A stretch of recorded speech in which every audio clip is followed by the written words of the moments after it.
Hi, I'm Dr. Leif Smith. I've helped people for over 20 years in my private practice and in my consulting work to overcome anxiety, depression, performance issues, you name it. And one of the things I've discovered has been pretty surprising. And I'm going to talk to you today about the scary truth that nobody tells you because nobody even realizes this. The scary truth behind overcoming your past.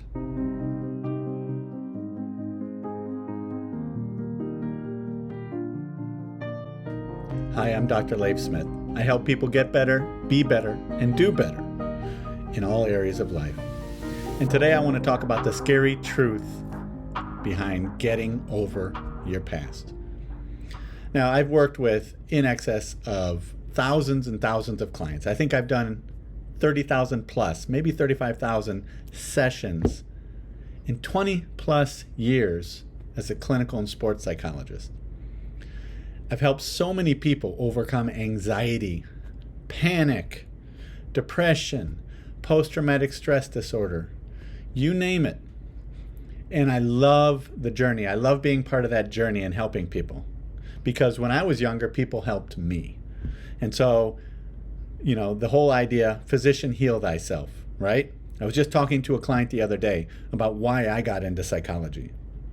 And I got into psychology because I grew up with a screwed up family, a screwed up past. I grew up with trauma. I developed anxiety. I developed panic. I developed PTSD over the years.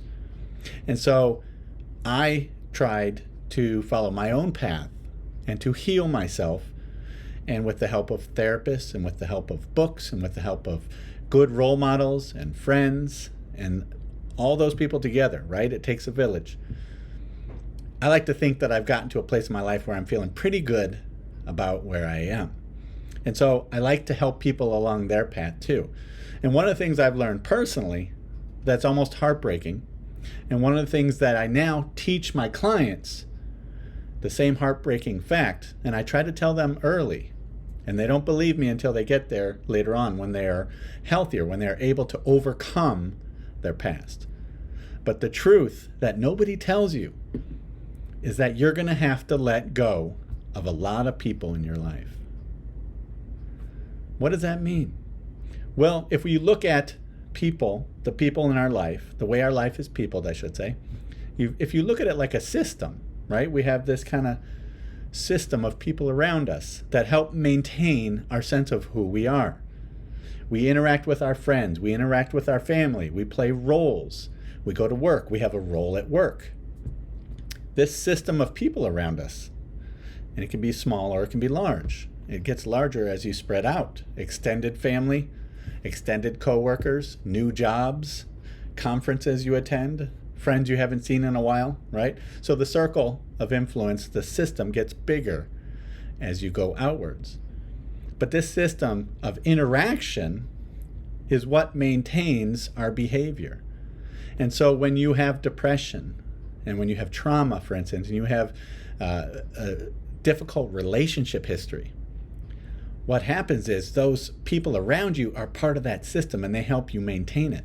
So when you're not feeling good about yourself and when you are not in a good state of mind, when you are depressed all the time, or when you're enacting trauma patterns or ineffective attachment patterns with people and you're dating the wrong people all the time, seeking out the wrong people continually, you develop habits and you interact with people in certain ways and you attract people in certain ways. So you start attracting what we would call, when we're healthy, the wrong type of person.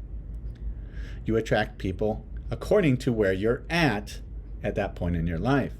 And so as you come in and you hopefully get effective therapy with someone like myself or any other effective therapist, what you start doing is you start noticing changes within yourself.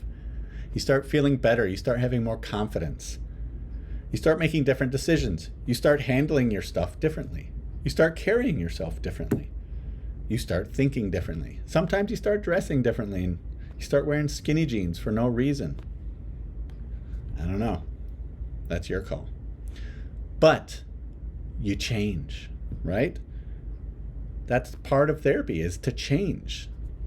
However, when you do change, those people around you that maintained those old behaviors, that interacted with the old version of you, are not really changing. They're staying the same. They're doing the same things. They're doing the same patterns. They're going to want the same person in their life to interact with. And you're not the same person. Can you see where it's headed? What happens is sometimes these relationships fall apart. Sometimes that person in your life that was a good friend 20 years ago is now an acquaintance. Or you just don't get along. You don't see eye to eye anymore. Sometimes it's your spouse that happens. I see this a lot. You get to midlife, you're a different person than you were before. You've raised the kids, you get the kids out of the house, and now you and your spouse are sitting there looking across from each other wondering, who is this person? Or perhaps it's an old friend from college or from high school. And 20 years later, you realize that this is not really a friend. This is not really a friendship that nourishes me. Right? They were there when they needed me, or when I was unhealthy and I wanted to drink or do drugs with them or cavort or do whatever it was. But now that I'm healthy, that doesn't seem to work. So the number one scary truth behind overcoming your past is that you're gonna change the relationships in your life, and you're gonna lose some people along your journey. I'm here to tell you, after 20 years of doing this work, that's okay. Keep going, because what you're also going to do is you're going to bring new people into your life, new people into that system that are going to maintain your new interaction patterns.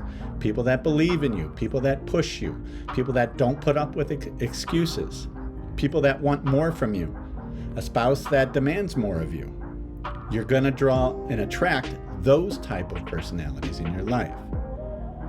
It's okay. So if you're going through a period right now where you feel like you're making big changes, you're becoming a better version of yourself, and you're wondering why you feel like your life is changing outwardly with your social life, this is why that happens. I'm Dr. Leif Smith. Thank you for joining me today for this short video, and hopefully I'll see you in my next video.